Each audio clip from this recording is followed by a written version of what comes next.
07 and we'll watch them fall. We stand in the way of love and we will smoke them all with an intellect and the savoir-faire. No one in the whole universe can ever compare. I am yours now and you are mine, and together we love to while space and times you don't cry. One day your 7 will die. What's up, everybody? It is your boy, Brett Paradise, right here, coming at you live from Carvana. It's an actual vending machine for cars. We're right here, just outside of Pittsburgh. Another edition of Trouble in Paradise. What is happening? Now, what I want to get into right off the jump, I want to talk about one Vincent Kennedy McMahon and Company, WWE. Rumor and innuendo is that they are selling the company and their primary shares to one Disney company incorporated, whatever you want to call it. But Vince, WWE being sold to Disney, that's the hot rumor, that's the hot take, that's possibly in the works. I can't say that it's not a bad thing because it's already family entertainment as it is. Now you throw Disney into the mix. I mean, you've got $500 million coming from the Saudis. Now you're going to get billions upon billions of dollars backed by Disney, and you're on Fox for another 20 years, $4 billion from them. They're going to be set for a very, very long time. But that leads me into heels. And that's what I'd like to talk to you about today. Heels. Heels that are justified.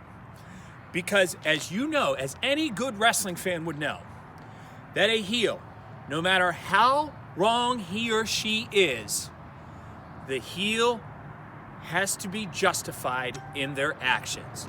Now, when you talk about somebody like Vincent Kennedy McMahon, when you think of his top rivals or his top adversaries when it comes to storylines, you think of one Stone Cold Steve Austin. Now think about this. Think about what he became. He became the evil genius, the evil corporate head. The reason why is he's the owner, proud owner of the WWE. He was about to, in the time at the late 90s, he was about to have his company go public, which means he was going to have shareholders. Now here you go with a man like Stone Cold Steve Austin, who was white hot at the time and gaining traction. Now, he was a beer-swilling, finger-gesturing maniac that was running his show. He needed to create pronouns pal, Vince, needed to create a family image for his future publicly traded company. Stone Cold was not that. So he grew to hate the fact that he was so popular, and that's what created the now infamous Austin McMahon rivalry, which is quite possibly the greatest rivalry in all of professional wrestling. He was justified because he wanted to keep his company looking safe. Now, you think of heels that are justified. I want to go back to, let's say, 1994. I want to talk about a man named Kevin Sullivan, the Taskmaster, if you will. Now, in kayfabe, Kevin Sullivan had a brother, Dave, or Evad, as he was known in WCW. Now with Dave, or Evad Sullivan, Kevin found out that Evad had a favorite wrestler. And it wasn't Kevin, the Taskmaster, it was the freshly minted WCW Hulkster, Hulk Hogan. And that upset Kevin to the point he went on a multi-year mission to destroy Hulkamania. And guess what?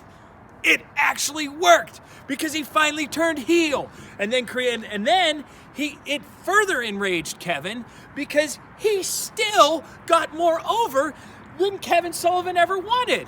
So it eventually came to the point where WCW was destroyed, and so was Hulkamania, because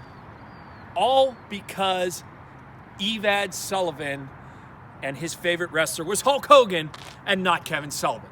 There's a justified heel for you. Now let's think of modern times. Let's think of 2019 real quick. Randy Orton, RKO, Randall Keith Orton. Now you think about the 2020 Royal Rumble.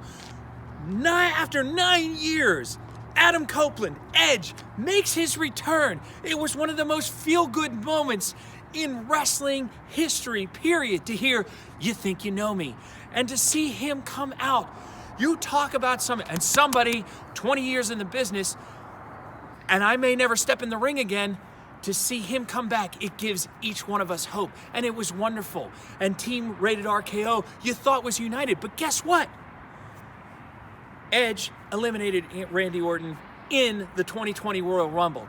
So Orton, knowing that his world title shot was taken away from him, he went out and beat the hell out of Edge with a justification, because he eliminated him from his world championship title opportunity. And with Randy Orton, his career possibly on the downswing, he might not have much time left. So Edge eliminated him, even though it's a great feel-good story and it's wonderful. No. Not in Randy Orton's eyes.